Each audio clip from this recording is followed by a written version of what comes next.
ایک نارمل انسان کو سامنے رکھیے، ایک نارمل انسان، میں اصل میں یہ لفظ کس کے مقابلے میں استعمال کر رہا ہوں؟ ایک شخص وہ ہے جس کی فطرت مسخ ہو گئی ہے، گناہوں میں گندگیوں میں اتنا آلودہ ہے، غرق ہے کہ وہ اندر اس کی فطرت کا نور بالکل ختم ہو گیا۔ یا ایک شخص وہ ہے جو تعصب کی وجہ سے کوئی بات سننے کو تیار نہیں، ایک شخص وہ تکبر کی وجہ سے کوئی بات سننے کو تیار نہیں۔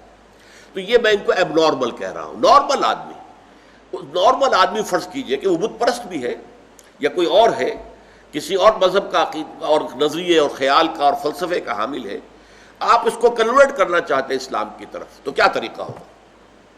پہلے آپ کو اس کے ذہن کا جائزہ لینا ہوگا، اس کے ذہن میں خیالات کیا ہیں، اس کے نظریات کیا ہیں، اس کے عقائد کیا ہیں۔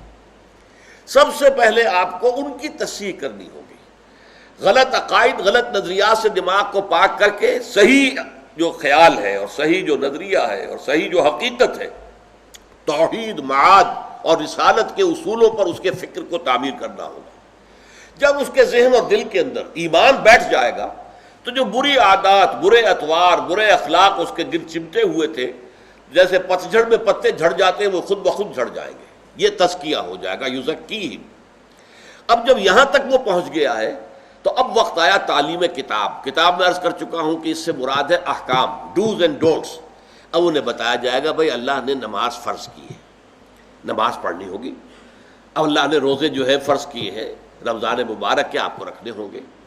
اگر آج چھوٹتے ہی اسے نماز کہیں گے، جیسا کہ ہمارے بہت سے لوگ کرتے ہیں اپنے بچوں سے، بھائی نماز پڑھا کرو، اب وہ یہ دیکھتے ہی نہیں کہ آپ نے جس تعلیم گاہ میں اسے بھیجا ہوا ہے وہاں تو اس کے دماغ میں کچھ اور ہی خناس پیدا ہو چکا ہے۔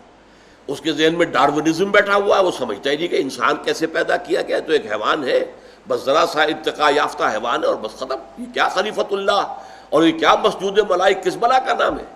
اس کے دماغ میں وہ بات فٹ بیٹھتی نہیں۔ اس کے دماغ میں مارکسزم بیٹھا ہوا ہے، اس کے دماغ میں فرائڈزم بیٹھا ہوا ہے، اس کے دماغ میں لاجیکل پازیٹیوزم بیٹھا ہوا ہے، یا کچھ اور ہے۔ یہ تو میں اپنے بچوں کی بات کر رہا ہوں نا، اس لیے کہ ان کے بت پرستی تو ان کے دماغ میں نہیں ہے الحمدللہ، لیکن یہ چیزوں تو ان کے دماغ میں ہے نا۔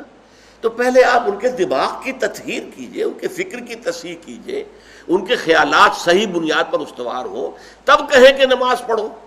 ورنہ محض یہ نماز پڑھا کرو تو انہیں نماز نہیں پڑھی، ڈانٹ دیا آپ نے، اس سے کچھ حاصل نہیں۔ تو جو نارمل طریقہ ہے، پہلے فکر کی تطہیر ہو، اس سے اخلاق کی تطہیر خود بخود ہو جائے گی۔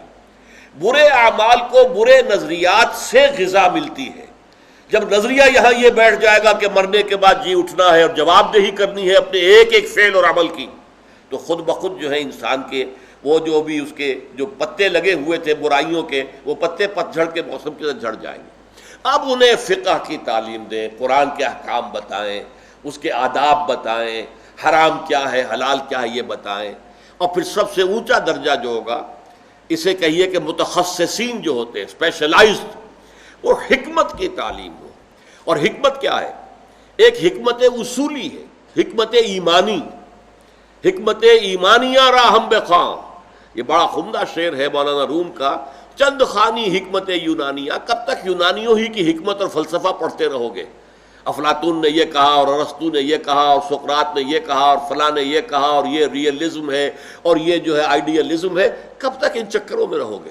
چند خوانی حکمت یونانیہ، حکمت ایمانیہ راہم بخواں، ایمان کی حکمت پڑھو، وہ فلسفہ کہ جس کے نتیجے میں ایمان وجود میں آتا ہے، تو وہ حکمت ایمان ہے۔ اور ایک حکمت احکام ہے۔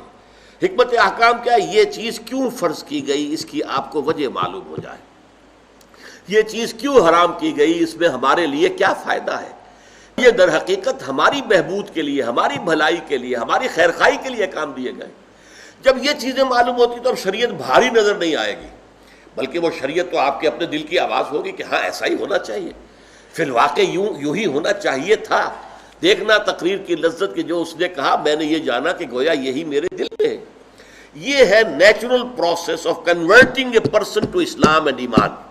اس طریقے سے حضور صلی اللہ علیہ وسلم نے لوگوں کو تیار کیا۔